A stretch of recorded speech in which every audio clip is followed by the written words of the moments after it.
بسم اللہ الرحمن الرحیم۔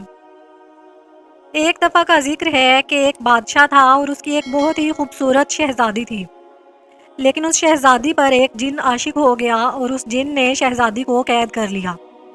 بادشاہ بہت پریشان تھا، اس نے پورے ملک میں اعلان کروایا کہ جو بھی اس جن سے شہزادی کو چھڑا کر لائے گا اسے میں اپنی آدھی سلطنت دے دوں گا۔ سلطنت کے لالچ میں ہر شخص نے اپنی ایڑی چوٹی کا زور لگا دیا، لیکن سب ناکام ہو کر لوٹے۔ بادشاہ کا ایک وزیر بھی تھا، بادشاہ کو اس وزیر پر بہت اعتماد تھا۔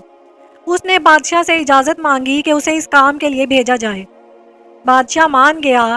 اب وزیر کو وہ سفر کی طرف نکلنا پڑا۔ وہ جنگل میں سے گزر رہا تھا کہ اچانک اسے ایک زخمی شخص نظر آیا۔ وزیر نے اس زخمی شخص کی مدد کی اور اس کی مرہم پٹی بھی کی جو وہ ساتھ لایا تھا۔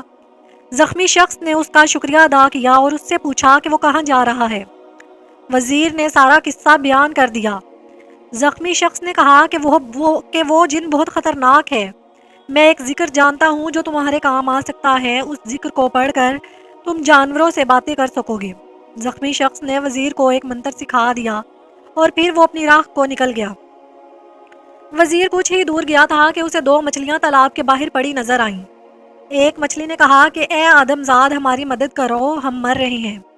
دوسری مچھلی نے کہا کہ یہ ہماری زبان کیسے سمجھے گا، لیکن وزیر سمجھ گیا تھا۔ اس نے مچھلیوں کو اٹھا کر پانی میں چھوڑ دیا۔ مچھلیوں نے اسے دعا دی اور کہا کہ تمہیں جب بھی ہماری ضرورت پڑے ہمیں ضرور بلانا۔ وزیر سلام کرتا ہوا نکل گیا اور اپنی منزل کی طرف روانہ ہی تھا جب کسی کی آواز سن کر رک گیا۔ اس نے سنا کہ چینٹیوں کی رانی اپنے لوگوں کو بھاگ جانے کا کہہ رہی ہے۔ جلدی ہٹ جاؤ، یہ آدم زاد ہمیں ختم کر دے گا۔ وزیر مسکرایا اور ایک طرف ہو گیا۔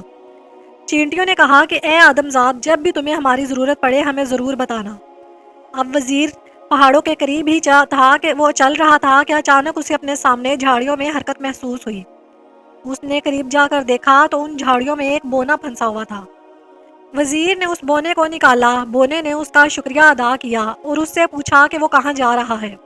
وزیر نے اسے بھی سارا معاملہ بتا دیا۔ بونے نے کہا میرے پاس ایک ایسی چادر ہے جسے تم اپنے اوپر اوڑھو گے تو تم کسی کو بھی نظر نہیں آؤ گے۔ اس طرح تم اس جن سے بھی مقابلہ کر سکو گے۔ بونے نے اپنے ساتھیوں کے ساتھ مل کر اس وزیر کو ایک چادر دے دی۔ وزیر شکریہ ادا کرتا ہوا نکل گیا۔ اب وہ وزیر اس جن کی حدود میں پہنچ چکا تھا۔ اس نے ایک بہت بڑا اور خوبصورت محل دیکھا۔ محل کے باہر دو عجیب مخلوق پہرا دے رہی تھی۔ وزیر نے اپنے اوپر چادر اوڑھ لی اور وہ غائب ہو گیا اور ان مخلوقات کے درمیان میں سے آرام سے گزر گیا۔ لیکن جلد ہی محل میں شور اٹھا کہ کوئی محل میں داخل ہوا ہے۔ خوفناک جن یہ سن کر بہت غصہ آیا اور اس سے پہلے کہ وہ کچھ کرتا وزیر جن کے سامنے آ کھڑا ہوا اور اس نے جن کو کہا کہ وہ کوئی نقصان پہنچانے نہیں آیا، وہ بس یہ چاہتا ہے کہ وہ اس شہزادی کو آزاد کر دے۔ اس کے بدلے میں وہ جو کچھ چاہتا ہے وہ کرے گا۔ خوفناک جن ہنسنے لگا، لیکن وزیر نے اسے یقین دلایا کہ وہ پیچھے نہیں ہٹے گا اور جو کچھ کہے گا وہ کرے گا۔ جن نے کہا کہ اگر تم میرے دو کام کر دو تو میں اس شہزادی کو چھوڑ دوں گا۔ وزیر راضی ہو گیا۔ جن نے اپنی انگلی میں سے خوبصورت انگوٹھی اتاری اور دریا میں پھینک دی۔ وزیر سے کہا مجھے کل صبح تک یہ انگوٹھی واپس چاہیے۔ وزیر پریشان ہوا کہ وہ اتنے بڑے دریا میں انگوٹھی کیسے ڈھونڈے گا، اور پھر اسے وہ مچھلیاں یاد آئیں۔ اسی دریا میں ہی وہ مچھلیاں رہا کرتی تھی۔ اس نے ان مچھلیوں کو بلایا اور سارا ماجرا بیان کیا۔ مچھلیوں نے کہا کہ تم فکر مت کرو، ہم تمہیں صبح ہونے سے پہلے انگوٹھی لا دیں گی، اور ایسا ہی ہوا۔ مچھلیوں نے وہ انگوٹھی وزیر کے حوالے کر دی۔ وزیر وہ انگوٹھی لے کر جن کے پاس آیا۔ جن حیران تو ہوا تھا، لیکن جلد ہی اس نے اپنی دوسری شرط بھی رکھ دی۔ اس نے 3 بوریاں باجرے کی زمین پر گرائیں اور کہا کہ کل دوپہر تک یہ سارا باجرہ مجھے بوریوں میں واپس چاہیے۔ وزیر پھر پریشان ہوا۔ اس نے ذہن پر زور ڈالا۔ اچانک اسے وہ چینٹیاں یاد آ گئیں۔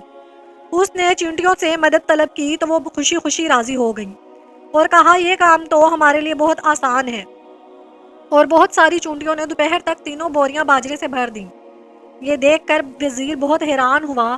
وزیر نے کہا میں نے تمہاری تمام شرائط پوری کی اور اب ان شہزادی کو آزاد کر دو۔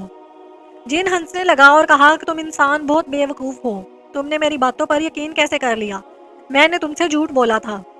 وزیر کو جن کی بات سن کر بہت غصہ آیا۔ اس نے جلدی سے بونے کی دی ہوئی چادر اپنے اوپر ڈالی اور خنجر لے کر جن کی طرف بڑھا اور اس کے سینے میں گھونپ دیا۔ جن نے ایک زوردار چیخ مار کر زمین پر گر پڑا۔